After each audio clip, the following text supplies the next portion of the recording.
Nay, maraming salamat po, Nay, sa pag-aalaga mo sa amin araw-araw, sa pagmamahal at pag-aruga mo, Nay.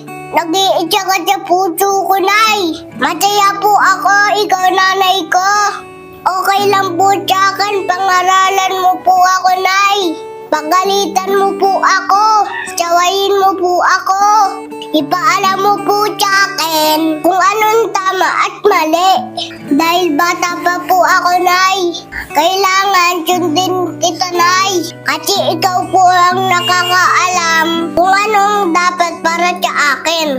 Salamat sa sakripisyo mo sa amin, Nay.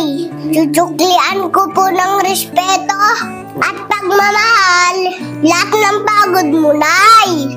Magiging mabuting bata po ako. Kagaya po ng lagi niyong sinasabi ni Tatay. Mahal na mahal kita, Nay.